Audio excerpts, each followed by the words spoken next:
അൻഹു പള്ളി ദർസിലൊക്കെ നാം ഓതുന്ന റിയാദുസ് സ്വാലിഹീനിൽ തന്നെ ഉദ്ധരിച്ചിട്ടില്ലേ മഹാനായ ജുറൈജ് റളിയല്ലാഹു തആല അൻഹുവിന്റെ സംഭവം. ചില്ലറക്കാരനല്ല, വലിയ മഹാനാണ്, വലിയാണ്. 24 മണിക്കൂറും ഉറക്കൊടിഞ്ഞ് പടച്ച റബ്ബിനെ ഇബാദത്ത് ചെയ്ത മകനാണ്. താൻ ഇബാദത്ത് ചെയ്യാനിരിക്കുന്ന കുന്നിന്റെ താഴെ താമസിക്കുന്ന പ്രിയപ്പെട്ട കിളവിയായ ഉമ്മ എന്തോ ഒരാവശ്യത്തിന് വേണ്ടി 3 പ്രാവശ്യം വിളിച്ചപ്പോ സുന്നത്ത് നിസ്കാരത്തിലായി പോയ ജുറൈജ് റളിയല്ലാഹു അൻഹു ഉമ്മീ വസ്വലാത്തി ഉമ്മീ വസ്വലാത്തി ഉമ്മീ വസ്വലാത്തി, ഞാൻ എന്റെ ഉമ്മക്കുള്ള വിളിക്കുത്തരം ചെയ്യണോ അതല്ല എന്റെ നിസ്കാരം പൂർത്തിയാക്കണോ എന്ന് ചിന്തിച്ച് നിസ്കാരം പൂർത്തിയാക്കി ഉമ്മയെ സമീപിക്കുമ്പോഴേക്ക് മനസ്സ് നൊമ്പരപ്പെട്ട പ്രിയപ്പെട്ട മാതാവ് അങ്ങ് ദുആ ചെയ്തു പോയി, പടച്ചോനെ ഓനിപ്പം വലിയാണ്, ശൈഖാണ്, ഓനപ്പറ്റ ഉമ്മ ഞാനല്ലേ. ഈ കിളവിയായ ഉമ്മ ഈ വീട്ടിൽ ഒറ്റക്കിരുന്നിട്ട് ഞാനല്ല എന്റെ മകനെ വിളിച്ചിട്ടൊന്ന് ഉത്തരം ചെയ്യാൻ പോലും അവന് സന്മനസ്സില്ലെങ്കിൽ അവന് നീ ഒരു വ്യഭിചാരിയുടെ മുഖം കാണിച്ചിട്ടല്ലാതെ നീ മരിപ്പിക്കല്ലേ അല്ലാ. വേദന വന്ന ഉമ്മ അങ്ങ് ദുആ ചെയ്തപ്പോ അതാ മഹാനവറുകളെ പടച്ച റബ്ബ് പരീക്ഷിച്ചു പോയി. അതുപോലത്തെ അനുഭവം തന്റെ കൺമുമ്പിൽ വന്നുപോയി. പക്ഷേ അവിടുത്തെ ഇബാദത്തിന്റെയും സ്വലാഹിയത്തിന്റെയും കടുപ്പം കൊണ്ട് പിന്നീട് നേടിയ മാതാവിന്റെ തൃപ്തിയുടെ ബർക്കത്ത് കൊണ്ട് ആ പരീക്ഷണത്തിൽ നിന്ന് അവിടുത്തെ കറാമത്തിലൂടെ അല്ലാഹു തആല രക്ഷപ്പെടുത്തി കൊടുക്കുകയും ചെയ്തു. ഞാൻ പറഞ്ഞു വരുന്നത് എന്റെ പ്രിയപ്പെട്ട ചെറുപ്പക്കാരെ, എന്റെ പ്രിയപ്പെട്ട കൊച്ചനുജത്തിമാരെ, ഉമ്മയെയും ഉപ്പയെയും ആദരിക്കണം, ബഹുമാനിക്കണം. അവരോടുള്ള ബന്ധം കടുപ്പപ്പെട്ട ബന്ധമാണ്. ആ ബന്ധം മുറിച്ചു പോയാൽ നീ എത്ര സുഖലോലുപയാണെന്ന് പറഞ്ഞിട്ട് കാര്യമില്ല, പടച്ച റബ്ബ് ശിക്ഷിച്ചേക്കും കേട്ടോ. ഞാൻ എന്റെ കരളിന്റെ കഷ്ടങ്ങളായ ചെറുപ്പക്കാരികളായ സഹോദരിമാരോട് ചോദിക്കട്ടെ, നിങ്ങളുടെ വീട്ടിന്റെ അകത്തളങ്ങളിൽ രോഗശയ്യയിൽ കിടക്കുന്ന പ്രിയപ്പെട്ട ഉമ്മയില്ലേ? ആ ഉമ്മ ഒരു നേരം കിടന്ന കിടപ്പിൽ വെച്ച് മൂത്രമൊഴിക്കേണ്ടുന്ന ഗതി വന്നാൽ, ഒരു നേരം ആ കിടന്ന കിടപ്പിൽ കാഷ്ടിക്കേണ്ടുന്ന ഗതി വന്നാൽ, ആ പ്രിയപ്പെട്ട ഉമ്മ ഈ കാഷ്ടിക്കുകയും മൂത്രിക്കുകയും ചെയ്ത ചട്ടിപ്പാത്രം അത് കൈകൊണ്ട് പിടിച്ചിങ്ങനെ ഒഴിവത് ശുദ്ധിയാക്കാൻ വേണ്ടി പോകുമ്പോ ഇടത്തെ കൈ കൊണ്ട് മൂക്ക് പിടിച്ചു പോയില്ലേ മോനെ? ആ ഉമ്മ കേൾക്കത്തക്ക രീതിയിൽ പറഞ്ഞു, എന്തൊരു നാറ്റം എന്ന് പറഞ്ഞു പോയില്ലേ? ഏതുമ്മയോടാണ് നീ പറഞ്ഞത്? ഇതേ നീ ചെറിയ കുട്ടിയായ സമയത്ത് ആ ഉമ്മാന്റെ മാറിലൂടെ നീ കാഷ്ടിച്ചു കൊടുത്തിട്ടുണ്ട്, ആ ഉമ്മാടെ മടിത്തട്ടിൽ നീ വിസർജിച്ചു കൊടുത്തിട്ടുണ്ട്, ആ പ്രിയപ്പെട്ട ഉമ്മാടെ കയ്യിൽ നീ വിസർജിച്ചു കൊടുത്തിട്ടുണ്ട്. ആ സമയത്ത് പ്രിയപ്പെട്ട ഉമ്മ മൂക്ക് പിടിച്ചിട്ടില്ല. ആ സമയത്ത് പ്രിയപ്പെട്ട ഉമ്മ നിന്നെ ഏതെങ്കിലും രീതിയിൽ ഒന്ന് അടിച്ച് വേദനിപ്പിച്ചിട്ടില്ല, നിന്നെ ചീത്ത പറഞ്ഞ് പ്രയാസപ്പെടുത്തിയിട്ടില്ല. സ്നേഹത്തോടെ ഒരു ഉമ്മയൊന്നും തന്ന് നിന്നൊരു ഭാഗത്ത് കഴുകി കിടത്തിയിട്ട് ഒരു പ്രയാസവുമില്ലാതെ ആ പ്രിയപ്പെട്ട ഉമ്മ കാഷ്ടങ്ങളൊക്കെ കഴുകി വൃത്തിയാക്കിയില്ലേ? എത്ര കഠിനാധ്വാനം ചെയ്തു. അങ്ങനത്തെ ഉമ്മ നമ്മുടെ മുന്നിൽ ഒരു കുട്ടിയെ പോലെ പ്രായം ചെന്ന് കിളവിയായി ഒന്നുമില്ലാത്തൊരവസ്ഥയിൽ ഇങ്ങനെ കിടക്കുമ്പോ എന്റെ പ്രിയപ്പെട്ട ഉമ്മയാണ്. ആ ഉമ്മക്ക് ഞാൻ എന്റെ ജീവിതത്തിൽ കഴിയുന്ന ഹിദ്മത്ത് ചെയ്തു കൊടുത്താൽ അത് തന്നെ എന്റെ ആഖിറത്തിന്റെ സലാമത്തിന് മതിയെന്ന് മനസ്സിലാക്കി ആ പ്രിയപ്പെട്ട ഉമ്മയോടുള്ള ബന്ധം സ്ഥാപിക്കാൻ, ആ ഉമ്മയോടുള്ള നല്ല സ്നേഹം നിലനിർത്താൻ, ആ ഉമ്മയോടുള്ള ബാധ്യത നിറവേറ്റാൻ നമുക്ക് സാധിക്കണം. പ്രായം ചെന്ന ഉപ്പയുടെ മുഖത്ത് നോക്കി, പ്രായം ചെന്ന ഉമ്മയുടെ മുഖത്ത് നോക്കി കൊരമ്പുന്ന സ്വഭാവം വേണ്ട കേട്ടോ. ഒരു ഭർത്താവിനെ കിട്ടുമ്പോഴേക്ക് ഉമ്മയും വാപ്പയും വേണ്ട എന്ന ചിന്ത മനസ്സിൽ വരണ്ട കേട്ടോ. അപകടത്തിലേക്കാണ് പോക്ക്, അപകടത്തിലേക്കാണ് പോക്ക്, അപകടത്തിലേക്കാണ് പോക്ക്. യജമാനനായ റബ്ബ് നമ്മെ കാത്തുരക്ഷിക്കട്ടെ. അതുകൊണ്ട് ഉമ്മമാരെ ആദരിക്കണം, വാപ്പമാരെ ആദരിക്കണം. ആ ഉമ്മയോടും വാപ്പയോടുമുള്ള ബന്ധത്തെ പറ്റി നാം എപ്പോഴും ബോധവാനായിരിക്കണം. ആ ഉമ്മയോടുള്ള ബന്ധം നാം സ്ഥാപിച്ചിട്ടില്ലെങ്കിൽ, ആ ഉമ്മയോടുള്ള ബാധ്യത ഞാൻ നിറവേറ്റിയിട്ടില്ലെങ്കിൽ, അതിലൂടെ എന്റെ ദുനിയാവും ആഖിറവും ഒക്കെ നഷ്ടപ്പെട്ടു പോകുമെന്ന ശക്തമായ ഭീതി നമ്മുടെ കൽവിലുണ്ടാകണം. അതുകൊണ്ട് ചെറുപ്പക്കാരെ, എന്റെ പ്രിയപ്പെട്ട ചെറുപ്പക്കാരികളെ, പ്രിയപ്പെട്ട ഉമ്മയെയും വാപ്പയെയും അവരോടുള്ള ബന്ധം സ്ഥാപിക്കുന്ന രീതിയിൽ സ്ഥാപിച്ച് അവരോടുള്ള ബാധ്യതകൾ നിറവേറ്റി നന്നായി അവർക്ക് ഖിദ്മത്ത് ചെയ്തു കൊടുക്കണം. അതേ സ്ഥാനത്ത് ഒരു ഉമ്മ മനസ്സ് തുറന്ന് മകന്റെ നന്മക്ക് വേണ്ടി ദുആ ചെയ്താലോ അവന്റെ രക്ഷ ഉറപ്പാണ്, സംശയം വേണ്ട. അല്ലാഹു നമ്മിൽ നിന്ന് ജീവിക്കുന്ന മാതാപിതാക്കൾക്കൊക്കെ ആഫിയത്തോടെ നീ ദീർഘായുസ് നൽകണേ തമ്പുരാനെ. ആ തണലുകൾ ഒരുപാട് കാലം സാധുക്കളായ ഞങ്ങൾക്ക് നീ നീട്ടിത്തരണേ റഹ്മാനെ.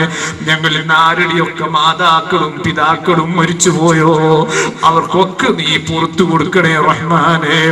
അവരുടെയൊക്കെ ഖബർ നീ സന്തോഷത്തിലാക്കി കൊടുക്കണേ റഹ്മാനെ. ആ മകൻ എപ്പോഴും ദുആ ചെയ്യണം. ഖുർആൻ പഠിപ്പിച്ചല്ലോ ആർക്ക് വേണ്ടി? ഉമ്മക്കും വാപ്പക്കും വേണ്ടി. എന്തേ ദുആ ചെയ്യേണ്ടത്? റബ്ബിർഹംഹുമാ കമാ റബ്ബയാനി സഗീറാ. ചെറുപ്രായത്തിൽ എന്നോട് അവർ ഏതൊക്കെ രീതിയിൽ കൃപ കാണിച്ചവർ ചോരെ, ഏതൊക്കെ രീതിയിൽ അവർ കാരുണ്യം കാണിച്ചു, അതുപോലെ നീ അവർക്ക് റഹ്മത്ത് ചെയ്യണേ. ഒരു മകന് പ്രാർത്ഥിക്കൽ നിർബന്ധമാണ്. ആ പ്രാർത്ഥന നമ്മൾ എപ്പോഴും നടത്തിക്കൊണ്ടിരിക്കണം. ഖുർആൻ തന്നെ നേരിട്ട് പറഞ്ഞല്ലോ, വലാ തഖുൽ ലഹുമാ ഉഫിൻ വലാ തൽഹറുഹുമാ വഖുൽ ലഹുമാ കരീമാ. ഒരു ഉമ്മയോടും വാപ്പയോടും ചേ എന്ന ഒരു വാക്ക് പറയരുത്, അഥവാ അപമര്യാദയോടൊരു സംസാരം നടത്തരുത്. വലാ തൻഹറുഹുമാ, എന്തെങ്കിലും ഒരു കാര്യം പറയുമ്പോൾ അവരോട് കൊരമ്പിയിട്ട് പുരമ്പി പെരുമാറുന്ന അവസ്ഥ ഉണ്ടാകരുത്. വഖുൽ ലഹുമാ ഖൗലൻ കരീമാ, അവരോടെപ്പോഴും നല്ല ബഹുമാനത്തോടെയും വളരെ ആദരവോടെയും മാത്രമേ നിങ്ങൾ പെരുമാറാൻ പാടുള്ളൂ. ആ രീതിയിൽ മാത്രമേ നിങ്ങൾ സംസാരിക്കാൻ പാടുള്ളൂ. ഇത് വിശുദ്ധ ഖുർആൻ നമുക്ക് നൽകിയ നിർദ്ദേശമാണ്. അത് മുഖവിലക്കെടുക്കാൻ നാം തയ്യാറാകണം. അല്ലാഹു സുബ്ഹാനഹു വ തആല കുടുംബ ബന്ധം നിലനിർത്തി, മാതാപിതാക്കളോടുള്ള ബന്ധം നിലനിർത്തി, അതിലൂടെ പുണ്യം നേടുന്ന വിജയികളുടെ കൂട്ടത്തിൽ അല്ലാഹു നമ്മെ എല്ലാവരെയും ഉൾപ്പെടുത്തി അനുഗ്രഹിക്കട്ടെ. ഞാൻ എന്റെ പ്രസംഗം ദീർഘിപ്പിക്കുന്നില്ല, ഞാൻ ചുരുക്കി പറയുന്നു. മാതാവിനോടും പിതാവിനോടുള്ള ബഹുമാനമാണ് ഒന്നാമത്തെ ബന്ധമായി നാം കാണേണ്ടത് കുടുംബ ബന്ധങ്ങളിൽ. അതുപോലെ മാതാവും പിതാവും മക്കളോടും അതുപോലെ സ്നേഹവും ബന്ധവും സ്ഥാപിക്കണം. ആ വിഷയത്തിൽ മാതാപിതാക്കളും പിന്നോട്ടാണ്. മാതാവും പിതാവും ഒക്കെ മക്കളോട് ബന്ധം സ്ഥാപിക്കൽ എങ്ങനെയാണ്?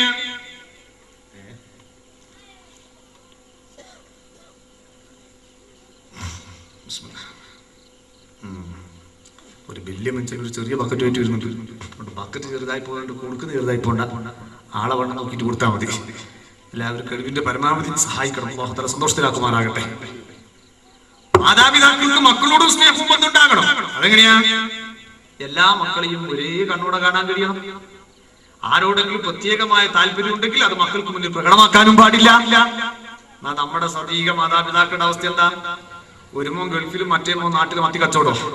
എന്നാ ഗൾഫിലെ മോന് ഓനെ കൊണ്ടുള്ള മധുവൊന്നും പറയേണ്ടി വരില്ല. ഉമ്മാറും ഉപ്പാറും ഇങ്ങനെ കഷായം വെച്ച് കുടിച്ചു.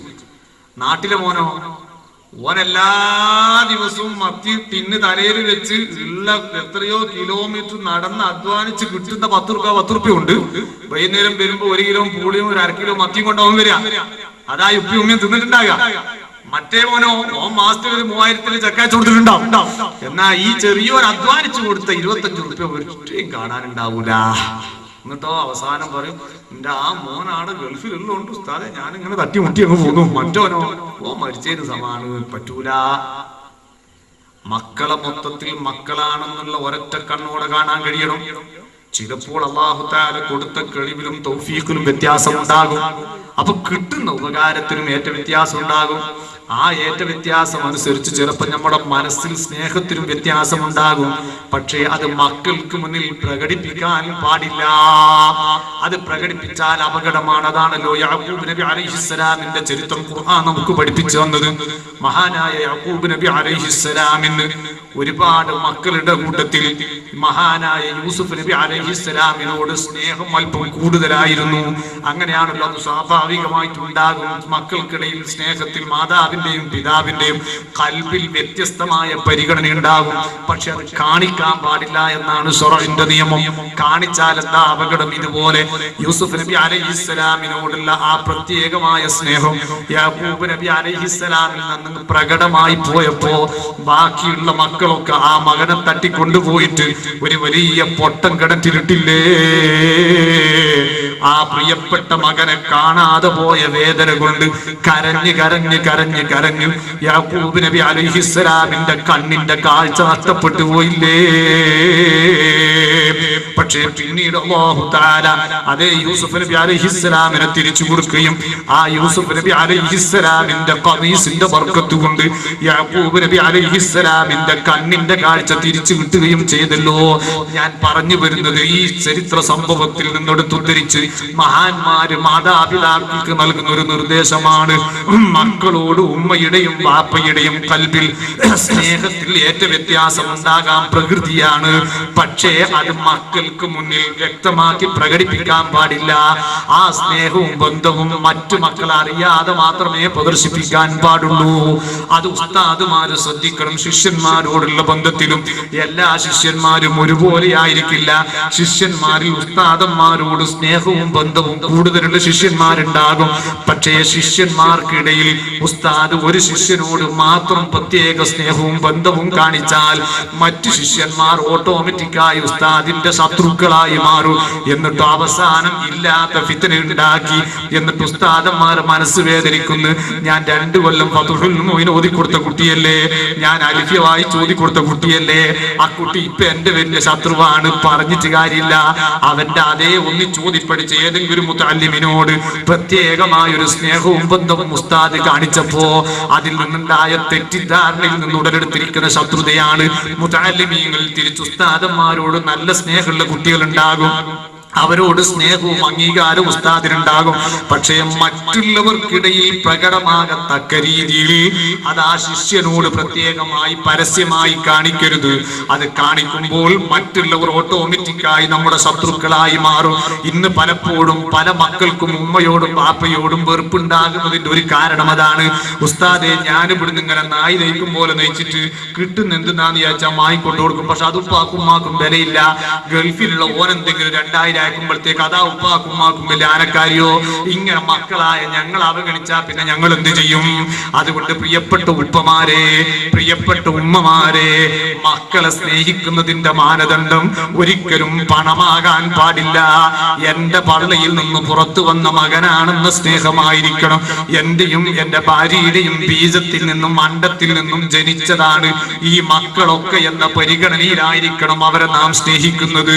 അപ്പം മാതാവും പിതാവും മക്കളോടും മക്കൾ മാതാപിതാക്കളോടും നല്ല സ്നേഹത്തിലും ബന്ധത്തിലും ഇടപഴകി ജീവിച്ചു പോകണം. അങ്ങനെ കുടുംബ ബന്ധം. അതുപോലെ ഒരേ ഉമ്മയുടെ നേരെ മക്കൾ ആണും പെണ്ണും ഉണ്ടാകും. അവരാങ്ങള പെങ്ങന്മാരെന്ന ആ നല്ലൊരു സ്നേഹമുണ്ടായിരിക്കണം, നല്ലൊരു ബന്ധമുണ്ടായിരിക്കണം. എന്തെങ്കിലും ഒരു ചില്ലിക്കാശിന് വേണ്ടി അല്ലെങ്കിൽ മരിച്ച ഉമ്മാന്റെ അരിക്ക തോഹരി വെക്കുമ്പോ ഒരു നേരം മറ്റോനിക്ക് ലേശം കൂടിപ്പോയി എന്ന് പറഞ്ഞിട്ട്, അല്ലെങ്കിൽ ഇവൾക്ക് ലേശം കുറച്ച് കളഞ്ഞു എന്ന് പറഞ്ഞിട്ട് അങ്ങോട്ടും ഇങ്ങോട്ടും കടിപിടി കൂടിയിട്ട് കുടുംബ ബന്ധം നശിപ്പിക്കും. കണ്ട കേട്ടോ. ഒട്ടാകെ പണം എന്ന് പറയുന്നത് 2 ദിവസത്തേക്കാണ്. ബന്ധം എന്ന് പറയുന്നത് എന്നേക്കും വേണ്ടതാണ്. അതുകൊണ്ട് ആ കുടുംബ ബന്ധം സ്ഥാപിക്കാൻ നാം എപ്പോഴും പ്രത്യേകം ശ്രദ്ധിക്കണം. അത് നമ്മുടെ വിജയത്തിന്റെ മാനദണ്ഡമാണ്. എന്നാൽ ആ കൂട്ടത്തിൽ ഏറ്റവും കൂടുതൽ ശ്രദ്ധിക്കേണ്ടിയിരിക്കുന്ന മറ്റൊരു ബന്ധമുണ്ട്. ആ ബന്ധമാണ് ഭാര്യ ഭർത്തൃ ബന്ധം എന്ന് പറയുന്നത്. ഒരു ഭർത്താവിന് ഭാര്യയോടും ഭാര്യക്ക് ഭർത്താവിനോടും ആത്മാർത്ഥമായ സ്നേഹമുണ്ടാകണം, ആത്മാർത്ഥമായ ബന്ധമുണ്ടാകണം. പരസ്പരം അടിമത്തം അടിച്ചേൽപ്പിക്കുന്ന ബന്ധമാകാൻ പാടില്ല. ഒരു ഭാര്യ ഭർത്താവിനോട് എത്രത്തോളം ബാധ്യതപ്പെട്ടവളാണെന്നറിയോ? അല്ലാഹുവിന്റെ റസൂൽ പഠിപ്പിച്ച ഒരു ഹദീസിൽ കാണാം, പടച്ച റബ്ബല്ലാത്ത ഏതെങ്കിലും ഒരു സൃഷ്ടിക്ക് സുജൂദ് ചെയ്യൽ അനുവദനീയമാകുമായിരുന്നെങ്കിൽ ഞാൻ സ്ത്രീകളോട് അവരുടെ ഭർത്താക്കന്മാരുടെ മുന്നിൽ സുജൂദ് ചെയ്യണമെന്ന് ഞാൻ കൽപ്പിക്കുമായിരുന്നു. സദഖ റസൂലുള്ളാഹി. അല്ലാഹു അല്ലാത്ത ആർക്കെങ്കിലും സുജൂദ് ചെയ്യൽ അനുവദിക്കപ്പെട്ടിരുന്നെങ്കിൽ ഞാൻ ആദ്യമായി സുജൂദ് ചെയ്യുക ആരെ കൊണ്ടാണെന്നറിയോ? ഒരു ഭാര്യയെ കൊണ്ട് ഭർത്താവിന്റെ മുന്നിലാണ് ഞാൻ സുജൂദ് ചെയ്യുക. പക്ഷെ അത് ഹറാമായതുകൊണ്ട് ഞാൻ പറയുന്നില്ല. അതുപോലെ തന്നെ ഹബീബായ തങ്ങൾ പഠിപ്പിക്കുന്നു, നീ നിന്റെ ഭർത്താവിന് ഒരുപാട് ഖൈർ ചെയ്തു കൊടുത്തു എന്ന് സങ്കല്പിച്ചോ, എന്നാൽ നിന്റെ ഭർത്താവിനോടുള്ള ബാധ്യത നീ തീർത്തവളല്ല. എത്രത്തോളം എന്നറിയുമോ? നിന്റെ ഭർത്താവിന്റെ നാസികദ്വാരം പെഴുത്ത് അതിൽ നിന്ന് രക്തവും ചീഞ്ചലവും, നാറുന്ന രക്തവും ചീഞ്ചലവും പുറത്തോട്ട് വരാൻ തുടങ്ങി. കഴുകിയിട്ടൊന്നും അത് പോകുന്നില്ല. പ്രിയപ്പെട്ട ഭാര്യയാകുന്നു നീ, നിന്റെ ഭർത്താവിന്റെ നാസികദ്വാരത്തിൽ നിന്റെ ചുണ്ട് വെച്ചിട്ട് ആ രക്തവും ജലവും ഒക്കെ നീ ഊമ്പിയെടുത്ത് ശുദ്ധിയാക്കി കൊടുത്താലും നിന്റെ ഭർത്താവിനോടുള്ള ബാധ്യത നീ തീർത്തവളല്ല മോളെ. സയ്യിദുനാ മുഹമ്മദുർ റസൂലുള്ളാഹി. അത്രത്തോളം ഒരു ഭാര്യ ഭർത്താവിനോട് സ്നേഹം പ്രകടിപ്പിക്കണം, ബന്ധം സ്ഥാപിക്കണം, ആ ബാധ്യതകൾ നിറവേറ്റണം. ഞാൻ ചോദിക്കട്ടെ എന്റെ പ്രിയപ്പെട്ട സഹോദരിമാരോട്, നിങ്ങളുടെ ഭർത്താവിനോട് എവിടെയാണ് നിങ്ങൾക്ക് സ്നേഹമുള്ളത്?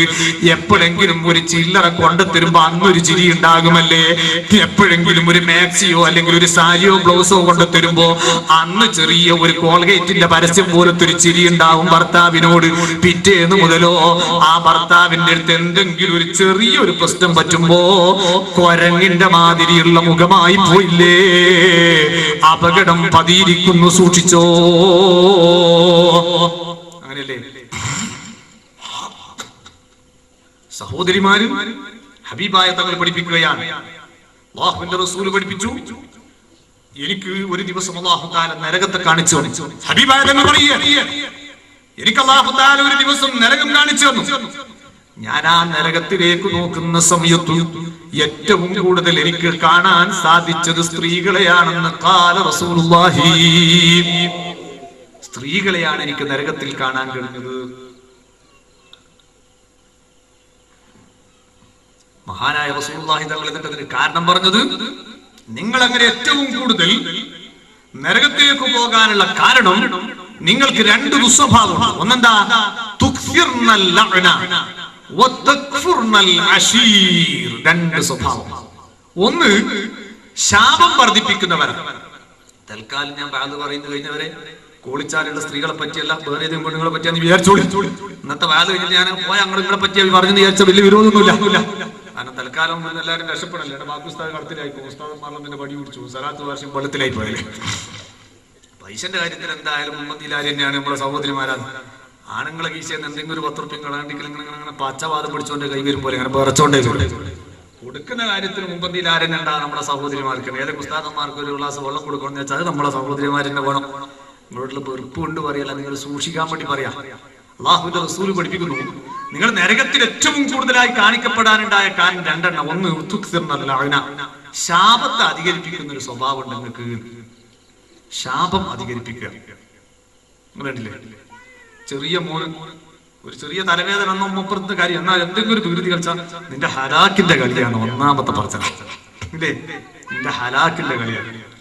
വീട്ടിന്റെ കൊലായൊക്കെ നല്ല വൃത്തിയിൽ ഡെറ്റോളൊക്കെ ഇട്ട് തുടച്ച് പൊടിയൊക്കെ മാറ്റിയൊക്കെ അങ്ങനെ തുടച്ച് വൃത്തിയാക്കി വെച്ചപ്പോ കോഴി കയറിയിട്ടൊന്നും നല്ല മൂപ്പർക്കുണ്ടോ കക്കൂസ് പോയിട്ട് കാഷ്ടിക്കൊന്നും വല്ല അവസരം പഠിച്ചു. മൂപ്പര് കയറി എടുത്ത് അങ്ങോട്ട് കാഷ്ടിച്ചു. ഇത് കണ്ടപ്പോ തന്നെ എന്റെ ഹലാക്കിന്റെ കൊടുത്തൊരു ശാപം പോയിക്ക്. ഇങ്ങനെ ചെറിയ ചെറിയ പ്രശ്നങ്ങൾക്ക് വേണ്ടി ദുഷിച്ച ശാപത്തിന്റെ പദങ്ങൾ ഉപയോഗിക്കുന്ന ഒരു ദുസ്വഭാവം നിങ്ങളിലുണ്ട്. അത് നിങ്ങൾ നരകത്തിലേക്ക് അധികമായി കടക്കാനുള്ള കാരണമായിരിക്കുന്നു. സദഖ റസൂലുള്ളാഹി. അപ്പൊ ആ ശാപത്തിന്റെ പ്രയോഗം ഒരിക്കലും നമുക്കുണ്ടാകരുത്. ആ ദുസ്വഭാവം നാം ഒഴിവാക്കണം. നീ നശിച്ചു പോട്ടെ, കലാകത്തിൽ പോട്ടെ, അങ്ങനെ ഉണ്ടല്ലോ. ഈ രീതിയിലുള്ള ശാപവാക്കുകൾ ഒരിക്കലും ഒരു മുഅ്മിനായ മനുഷ്യന്റെ നാവെന്ന് വരാൻ പാടില്ല. രണ്ടാമത്തെ നിങ്ങളുടെ സ്വഭാവം എന്താണ്? ഭർത്താക്കന്മാരെ നിഷേധിക്കുന്നവരാണ്. ഈ ഹദീസ്, ഈ വാക്കിന് മഹാന്മാരായ ഹദീസ് പണ്ഡിതന്മാർ രണ്ടർത്ഥം കൊടുത്തത് കാണാം. ഭർത്താക്കന്മാരെ നിഷേധിക്കുക എന്ന് പറഞ്ഞാൽ ഒരർത്ഥം സ്വന്തം ഭർത്താവിനെ പറ്റി എന്റെ ഭർത്താവല്ല എന്ന് പറയുക. കോളേജ് പഠിക്കുന്ന സമയത്ത് ഒരു കോളേജ് കുമാരി ഒരു കോളേജ് കുമാരനുമായിട്ടൊരു ബന്ധമുണ്ടായി. ഉമ്മയൊപ്പിയൊന്നും അറിയില്ല. അങ്ങനെ ഇവക്ക് എപ്പോഴും ഓനിക്ക് എപ്പോ ഇവളിൽ നിന്ന് ഇങ്ങനെ വിചാരിച്ച് നടക്കുക. അതിന്റെ ഇടയിൽ ഉപ്പയും ഉമ്മയും വേറെ പുതിയാപ്പിള്ളെ കണ്ടു വരികയാണ്. അങ്ങനെ സംഭവിച്ചത്തുക്ക വാങ്കാഹത്തുക്കാന്നും പറഞ്ഞ് കെട്ടിച്ചങ്ങ് വിട്ടു. പക്ഷേ 36 കൽവിൽ ജീവിക്കുന്ന പുതിയാപ്പിളേതാ നേരത്തെ ഒന്ന് കണക്കൂട്ടിയൊന്നുണ്ട്. ഒരു സുപ്രഭാതത്തിൽ ആ ചെറുപ്പക്കാരന്റെ കൂടെ ഇറങ്ങിപ്പോയി. രണ്ടുപേരെയും അറസ്റ്റ് ചെയ്ത് കോടതിയിൽ കൊണ്ടുവന്ന് ഹാജരാക്കുന്നു. ആ ജഡ്ജിയുടെ മുഖത്ത് നോക്കിക്കൊണ്ട് ഇത് നിന്റെ ഭർത്താവല്ലേ എന്ന് ചോദിക്കുമ്പോ ജഡ്ജിയുടെ മുന്നിൽ വെച്ചുകൊണ്ട് സ്വന്തം ഭർത്താവിനെ പറ്റി ഭാര്യ പറയുന്നു, എന്റെ ഭർത്താവല്ല. സ്വന്തം ഭർത്താവിനെ പറ്റി ഭർത്താവല്ലെന്ന് പറയുന്ന നിഷേധത്തിന്റെ വാക്യം നരകത്തിലേക്കുള്ള പോക്കിന്റെ കാരണമാണ്. രണ്ടാമത്തത് തക്ഫുറുൽ അശീർ, ഭർത്താക്കന്മാര് ചെയ്തു തന്ന ഉപകാരത്തെ നിഷേധിക്കുന്നവരാ. ഭർത്താവിൽ നിന്ന് ലഭിച്ച ഉപകാരത്തെ നിഷേധിക്കുക. ഉദാഹരണത്തിന്, ഇന്ന് വേദനം കഴിഞ്ഞ് പോയി കടന്നുറങ്ങുമ്പോ ഭാര്യക്ക് വേണ്ടുന്ന എല്ലാ സഹായം ചെയ്തു കൊടുക്കുന്ന ഉസ്താദ് പറയും, നിങ്ങൾ കേട്ടിട്ടില്ലേ, നിങ്ങൾ കണ്ടില്ലേ, ഞാൻ ഇട്ട ഈ കുപ്പായ എത്ര കൊല്ലായത് വാങ്ങി തന്നിട്ട് നാളെ വരുമ്പോൾ നല്ലൊരു മാക്സി കൊണ്ട് തരണേനാ.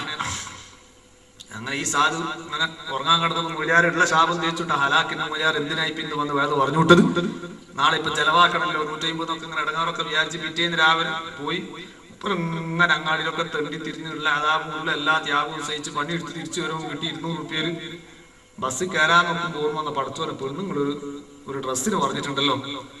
അങ്ങനെ അങ്ങനെ വേഗം ഒന്ന് ബസ്സിൽ നിന്ന് ഇറങ്ങി കൂടി അടുത്ത ഷാപ്പിൽ കയറിയിട്ടൊരു നൈറ്റി വാങ്ങി ഒരു മാക്സി വാങ്ങി കയ്യിൽ പിടിച്ചു. പുരയിലെത്തുമ്പോ നമ്മുടെ സഹോദരിമാരുടെ കണ്ണ് കുറുക്കൻ ചത്താനും കണ്ട് കോഴിക്കുട്ടിൽ എന്ന് പറഞ്ഞ മാതിരി 36 കണ്ണ് തേച്ച് ഇങ്ങനെ ഭർത്താവിന്റെ കൈമല കെട്ട് കാണുന്നുണ്ടോ ഇല്ലേ, കെട്ട് കണ്ടാ ഒരു ചെറിയ ആശ്വാസം. വന്ന് കയറിയ ഉടൻ ഒരു ഭാര്യ ഭർത്താവിനോട് ചെയ്യുന്ന മര്യാദ എന്താ? സയ്യിദത്തുനാ ഫാത്തിമ ബിബി റളിയല്ലാഹു തആല അൻഹയൊക്കെ തന്റെ ഭർത്താവാകുന്ന അലി ഇബ്നു അബീ ത്വാലിബ് റളിയല്ലാഹു അൻഹു വീട്ടിൽ വന്നാൽ ആദ്യം ചെയ്യുന്നത് സലാം പറഞ്ഞ് കയറ്റി റൂമിൽ കൊണ്ടുപോയി ഇരുത്തും. എന്നിട്ട് കുടിക്കാനുള്ള വെള്ളം കൊണ്ടുപോയി കൊടുത്ത് ആശ്വാസത്തിന്റെ 2 വാക്ക് പറഞ്ഞിട്ട് വേറെ വിഷയം പിന്നെ ചർച്ചക്ക് ഉണ്ടാവുള്ളൂ. അതാണ് ഒരു ഭാര്യ ഭർത്താവിനോട് കാണിക്കേണ്ട മര്യാദ. ഇതാവൊന്നും ഉണ്ടാവില്ല. ഏരിയ പാട് എങ്ങനെയെങ്കിലും ആ കെട്ടിങ് പിടിച്ചേറ്റി അന്ന് പൊളിച്ചിങ്ങനെ നോക്കാം. വലിയ ഹാപ്പിയിലാ പൊളിക്കുന്നുണ്ടാകാം. നോക്കുമ്പോ ഇതിന്റെ കളറ് ലേശം മങ്ങിപ്പോ ഇഷ്ടപ്പെട്ടിട്ടുണ്ടാവില്ല. മുഖത്തൊക്കെ ഒരു കളർ മാറി. മാക്സിന്റെ കളറ് ലേശം മങ്ങിയതിന് 36 കളർ വന്നങ്ങ് മങ്ങി. എന്നിട്ട് എന്തോടോ പറ്റിയില്ലേ, എന്ത് പറ്റാ നിങ്ങളെ മുസീബത്ത്, ഖിയാമത്ത് വരെ നിങ്ങൾക്ക് ഇങ്ങനത്തെ ഒല്ലാന്നൊന്നും കിട്ടൂല. ഇതുവരെ നിങ്ങൾക്ക് ഒരു മര്യാദക്കുള്ള നോട്ട തരാൻ കഴിഞ്ഞോ? അതിന്റെ നേരെ മുമ്പത്തെ ആഴ്ച കല്യാണത്തിന് പോകാൻ തിളങ്ങുന്ന സാരി ഒക്കെ കൊണ്ടുകൊടുത്തിട്ടുണ്ടാവും അല്ലേ?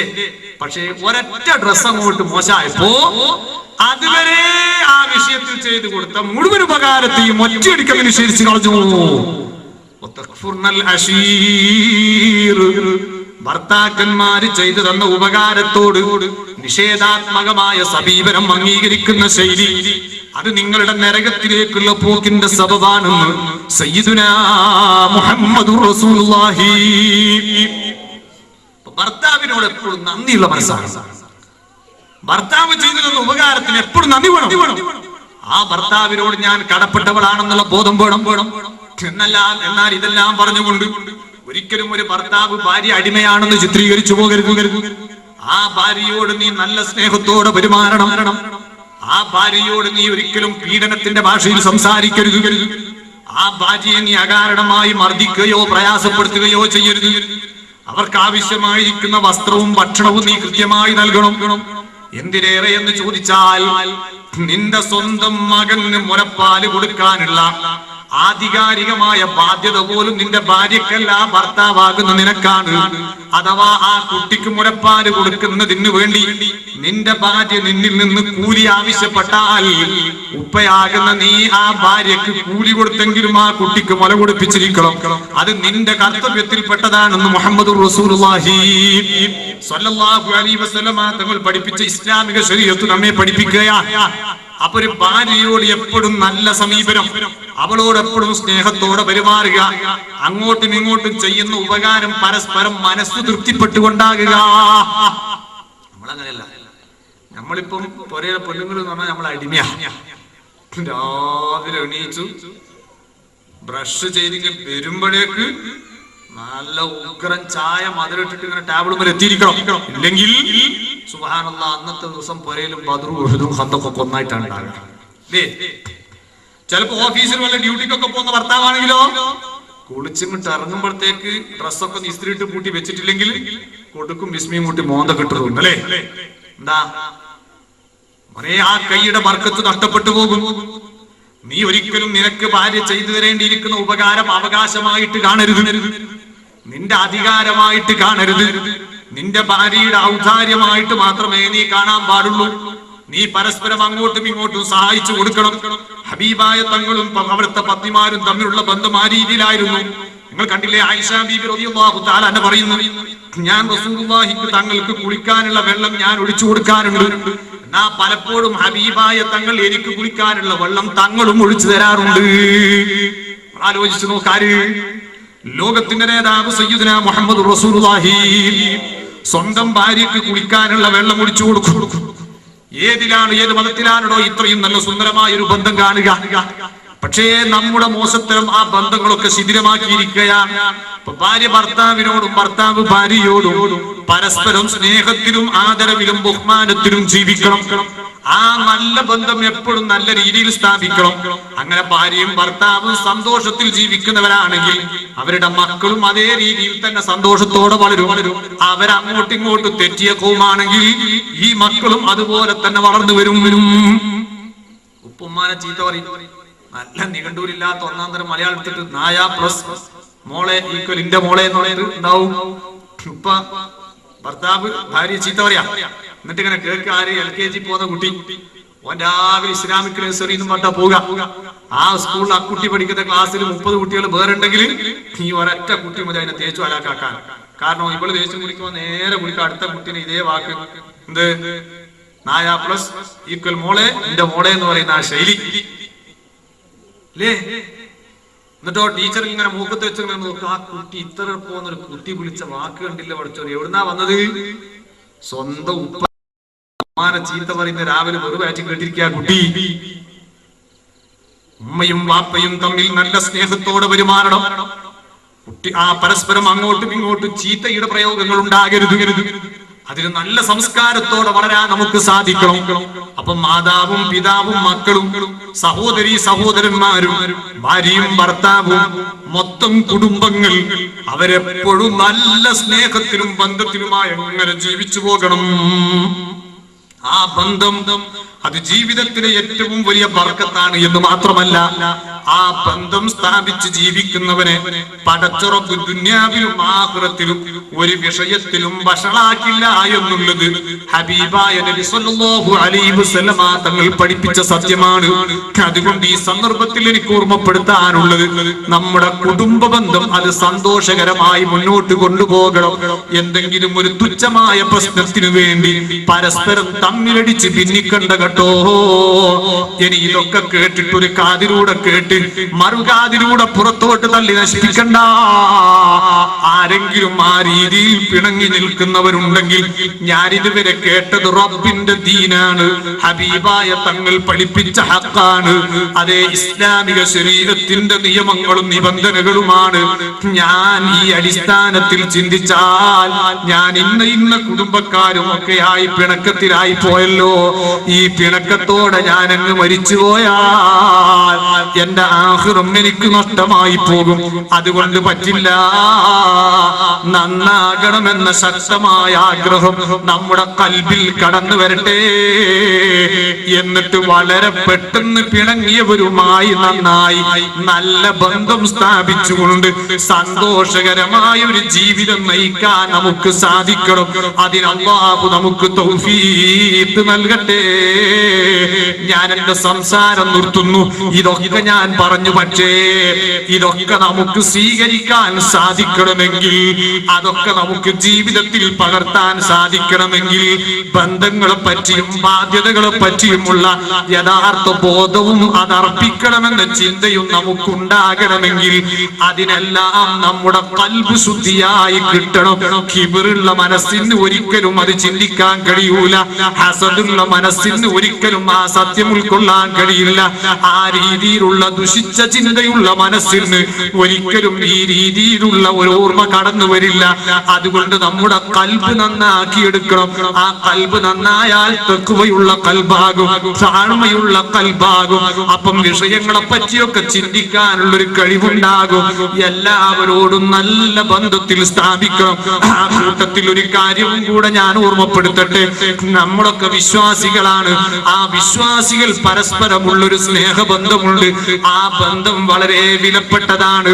ആ ബന്ധവും സ്ഥാപിക്കാനും അവരോടുള്ള ബാധ്യതകൾ തീർക്കാനും നമുക്ക് സാധിക്കണം. അല്ലാഹുവിന്റെ റസൂൽ പഠിപ്പിച്ചല്ലോ, അൽ മുഅ്മിനു ലിൽ മുഅ്മിനി കൽ ബുനിയാൻ യസുദ്ദു ബഅദുഹു ബഅദാ. ഒരു മുഅ്മിനായ മനുഷ്യനും മറ്റൊരു മുഅ്മിനായ മനുഷ്യനും പരസ്പരമുള്ള ബന്ധം അത് ഒരു ബിൽഡിങ്ങിന്റെ ബന്ധം പോലെയാണ്. ആ ബിൽഡിങ്ങിന്റെ ചുമര് പടുക്കാൻ വേണ്ടി വെച്ച ഒരു കല്ല് അടുത്ത കല്ലിന് ശക്തി പകരുന്നത് പോലെ, അതിന്റെ ഒരു ചുമര് അടുത്ത ചുമരിന് ശക്തി പകരുന്നത് പോലെ പരസ്പരം ശക്തി പകർന്ന് സഹായിക്കേണ്ടവരാണ്, സഹകരിക്കേണ്ടവരാണ്. കുറ്റം പറയേണ്ടവരല്ല, തമ്മിലടിക്കേണ്ടവരല്ല, ഭിന്നിക്കേണ്ടവരല്ല, അകലേണ്ടവരല്ല, അടുക്കേണ്ടവരാണ്, സ്നേഹിക്കേണ്ടവരാണ്, ഒന്നിക്കേണ്ടവരാണ്. ആ രീതിയിലുള്ള നല്ല ഈമാനികമായ ബന്ധം സ്ഥാപിക്കാൻ കഴിയണം. അതിനൊക്കെ നമുക്ക് സാധിക്കണമെങ്കിൽ നമ്മുടെ ഖൽബ് നല്ല ക്ലിയറായ ഖൽബാകണം. ആരോടും വെറുപ്പില്ലാത്ത, ആരോടും വിദ്വേഷമില്ലാത്ത, ആരെപ്പറ്റിയും ദുഷിച്ചത് ചിന്തിക്കാത്ത, എല്ലാവരെയും സ്നേഹിക്കാൻ പറ്റിയ നല്ല താഴ്മയുള്ള ഖൽബാകണം. ആ ഖൽബിന്റെ ഉടമക്ക് മാത്രമേ ഈ നല്ല ബന്ധങ്ങളൊക്കെ സ്ഥാപിക്കാൻ സാധിക്കുകയുള്ളൂ. പക്ഷേ നമ്മുടെ മനസ്സ് മലീമസമായി പോയി, നമ്മുടെ ഖൽബ് കക്കൂസായി പോയി. ഈ കറപുരണ്ട ഖൽബ് ശുദ്ധിയാക്കണ്ടേ? അതിനു വേണ്ടിയാണ് മോനെ സ്വലാത്തിന്റെ മജ്ലിസ്, അതിനു വേണ്ടിയാണ് ദിക്റിന്റെ മജ്ലിസ്, അതിനു വേണ്ടിയാണ് പ്രാർത്ഥനയുടെ സദസ്സ്. അതേ, ഒരുപാട് തെറ്റുകൾ ചെയ്ത് കറുത്ത് കറുകട്ടിയായ ഖൽബുണ്ടല്ലോ,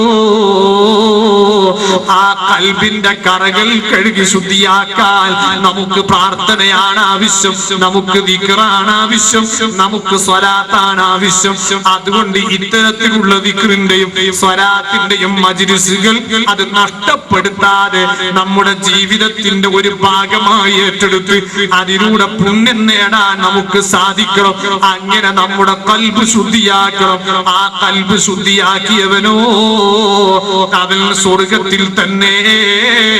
ഹബീബായ തങ്ങൾ പഠിപ്പിച്ചില്ലേ, അലാ ഇന്ന ഫിൽ ജസദി മുദ്ഗ ഇദാ സ്വലഹത് സ്വലഹൽ ജസദു കുല്ലു വഇദാ ഫസദത് ഫസദൽ ജസദു കുല്ലു. അറിയണം മോനെ, നിന്റെ ശരീരത്തിൽ ഒരു മാംസപിണ്ഡമുണ്ട്.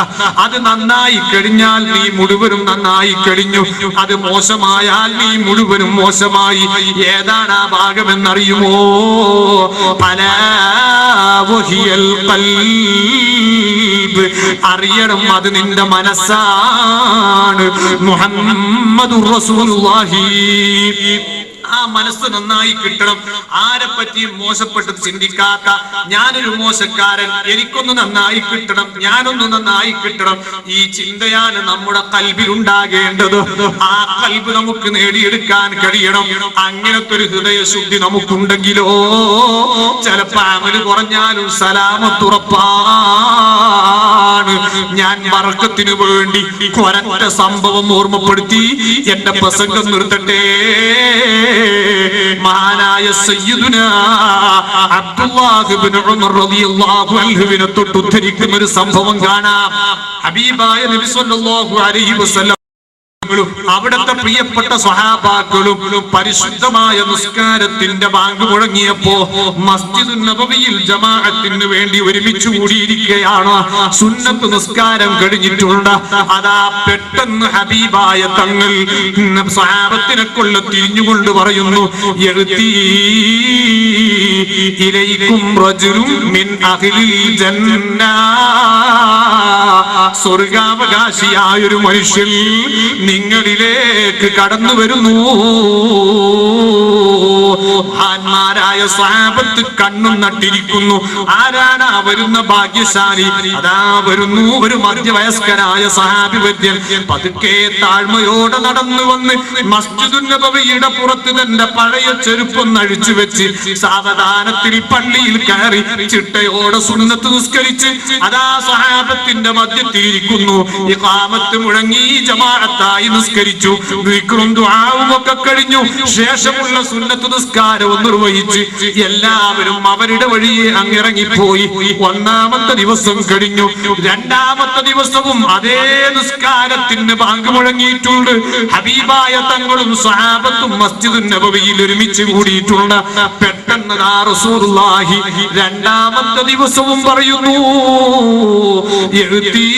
ഇലൈക്കും റജുലുൻ മിൻ അഹ്ലിൽ ജന്ന, സ്വർഗാവകാശിയായ ഒരു മനുഷ്യനിതാ കടന്നു വരുന്നു. അന്നത്തെ ദിവസവും വരുന്നു ഈ മനുഷ്യൻ തന്നെ. അന്നത്തെ ദിവസവും കഴിഞ്ഞു.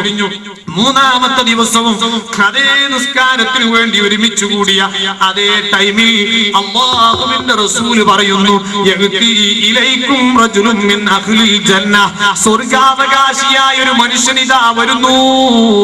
മൂന്നാമത്തെ ദിവസവും കടന്നു വരുന്നു ഈ മധ്യവയസ്കനായ സ്വഹാബി തന്നെ. സ്വഹാബാക്കളെ ഓർപ്പിച്ചു, അദ്ദേഹം വലിയൊരു മഹാഭാഗ്യവാൻ, അൽഹംദുലില്ലാഹ് സ്വർഗാവകാശി തന്നെ. പക്ഷേ കൂട്ടത്തിൽ കൂടിയ സ്വഹാബാക്കളിൽ പ്രഗൽഭൻ മഹാനായ മുത്തബിഉസ് സുന്ന സയ്യിദുനാ അബ്ദുല്ലാഹ് ഇബ്നു ഉമർ റളിയല്ലാഹു അൻഹു മഹാനവറുകൾ ആലോചിക്കുന്നു, അദ്ദേഹം സ്വർഗത്തിലാണെന്ന് ഏതായാലും ഉറപ്പായി.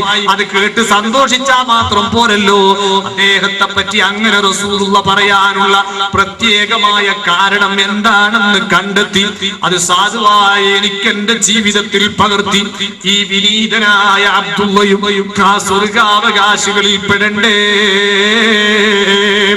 അതുകൊണ്ട് അതൊന്ന് കണ്ടെത്തണം. മൂന്നാമത്തെ ദിവസം നിസ്കാരം കഴിഞ്ഞു ഈ മധ്യവയസ്കനായ സ്വഹാബി വര്യൻ ഇറങ്ങിപ്പോകുമ്പോ പിന്നാലെ പോകുന്നു അബ്ദുല്ലാഹ് ഇബ്നു ഉമർ റളിയല്ലാഹു അൻഹു. അടുത്ത് ചെന്ന് അസ്സലാമു അലൈക്കും, സലാം പറയുന്നു. ആ മഹാനവറുകൾ സലാം മടക്കുന്നു. അബ്ദുല്ലാഹ് ഇബ്നു ഉമർ റളിയല്ലാഹു അൻഹു പറയുന്നു, മഹാനവറുകളെ, ഞാനൊരു 3 ദിവസം നിങ്ങളോടൊന്നിച്ച് നിങ്ങളുടെ വീട്ടിൽ അതിഥിയായി കഴിഞ്ഞുകൂടാൻ ആഗ്രഹിക്കുന്നു, സമ്മതിക്കുമോ? ആ മഹാൻ സമ്മതം കൊടുത്തു. ഞാൻ ചുരുക്കി പറയട്ടെ, മഹാനായ അബ്ദുല്ലാഹ് ഇബ്നു ഉമർ റളിയല്ലാഹു അൻഹു പറയുന്നു, ഒന്നാമത്തെ ദിവസം അന്നത്തെ രാത്രിയിൽ ഞങ്ങൾ രണ്ടുപേരും ഒന്നിച്ച് ഭക്ഷണം കഴിച്ച് ഒരേ സ്ഥലത്ത് ഒരേ സമയത്ത് കിടന്നുറങ്ങുന്നു. അർദ്ധരാത്രിക്ക് ശേഷം വിനീതനായ ഞാൻ എഴുന്നേറ്റ് എന്റെ പതിവ് പോലെയുള്ള ഇബാദത്ത് നിർവഹിക്കുന്നു. ഞാൻ എന്റെ തഹജ്ജുദ് നിസ്കാരവും എന്റെ മറ്റു ദിക്റും സ്വലാത്തും മറ്റു കാര്യങ്ങളൊക്കെ നിർവഹിക്കുന്നു. റസൂലുള്ളാഹി സ്വർഗാവകാശി എന്ന് പറഞ്ഞ മനുഷ്യനോ അതാ കൂർക്കം വലിച്ച് കിടന്നുറങ്ങുന്നു. സുബ്ഹി ബാങ്ക് കൊടുക്കുന്നതിന്റെ അല്പം മുമ്പൊന്നും എഴുന്നേറ്റു. എന്നിട്ട് തഹജ്ജുദ് നിസ്കരിച്ച് എന്തൊക്കെയോ അദ്ദേഹത്തിന് ഇബാദത്തും ചെയ്ത് നിസ്കാരം കഴിഞ്ഞു. ദിക്റും ദുആവും പതിവിലുള്ള ഇബാദത്ത് കഴിഞ്ഞ് എല്ലാവരും അങ്ങ് പോയി. ഹബീബായ തങ്ങൾ പഠിപ്പിച്ചതല്ലേ, അതുകൊണ്ട് എനിക്ക് അതിന്റെ പ്രത്യേകത കണ്ടെത്താൻ കഴിഞ്ഞിട്ടില്ല എന്നേ ഉള്ളൂ. ഇനി നേരിട്ട് ചോദിച്ച് പഠിക്കലല്ലാതെ നിർവാഹമില്ല. മൂന്നാമത്തെ ദിവസം ഞാൻ ആ മഹാനുഭാവന്റെ അടുത്ത് നിന്ന് ചോദിച്ചു, മഹാനവറുകളെ, 3 ദിവസം ഞാൻ നിങ്ങളോടൊന്നിച്ച് അതിഥിയായി കഴിഞ്ഞുകൂടിയല്ലോ. അതെന്തിനാണെന്ന് നിങ്ങൾക്ക് മനസ്സിലായോ? ആ മഹാൻ പറഞ്ഞു, ഇല്ല. അബ്ദുല്ലാഹ് ഇബ്നു ഉമർ റളിയല്ലാഹു അൻഹു പറയുന്നു, മറ്റൊന്നുമല്ല, ഈ കഴിഞ്ഞ 3 ദിവസത്തിന്റെ നേരെ മുമ്പുള്ള 3 ദിവസം ഒരേ നിസ്കാരത്തിന് വേണ്ടി ഞങ്ങൾ ഒരുമിച്ച് കൂടിയപ്പോ തുടർച്ചയായി അല്ലാഹുവിന്റെ റസൂൽ 3 ദിവസവും ഒരു പ്രവചനം നടത്തി. യഅ്തി ഇലൈക്കും റജുലുൻ മിൻ അഹ്ലിൽ ജന്ന, സ്വർഗ്ഗാവകാശിയായ ഒരു മനുഷ്യൻ നിങ്ങളിലേക്ക് വരുന്നു എന്നതായിരുന്നു ആ പ്രവചനം. അതിന്റെ ശേഷം 3 ദിവസവും കടന്നു വന്നത് നിങ്ങൾ തന്നെ. അതുകൊണ്ട് നിങ്ങൾ സ്വർഗ്ഗാവകാശിയാണെന്ന് ഞങ്ങൾ ഉറപ്പിച്ചിട്ടുണ്ട്.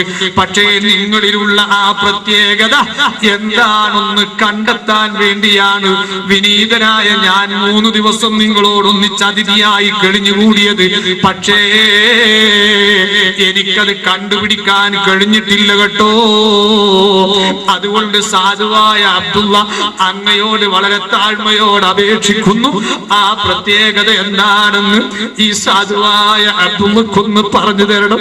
ആ നല്ലൊരു സ്വഭാവം എന്റെ ജീവിതത്തിൽ ഞാനും പകർത്തി ഈ വിനീതനായ അബ്ദുള്ളയും ഒന്ന് സ്വർഗാവകാശികളിൽ പെടട്ടെ.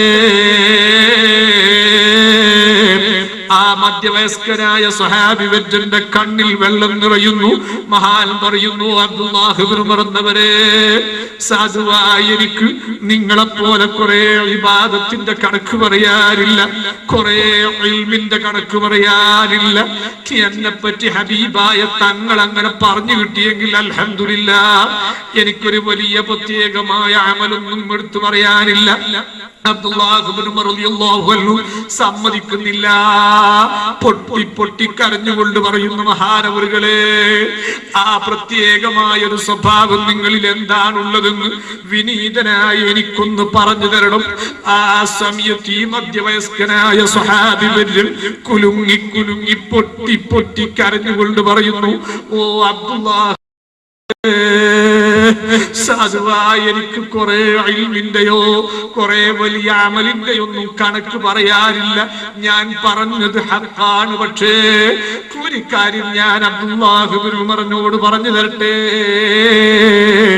സാധുവായ ഞാൻ ഓർമ്മ വെച്ച അന്ന് മുതൽ സൂക്ഷിച്ചൊരു പ്രത്യേക സ്വഭാവമുണ്ട്.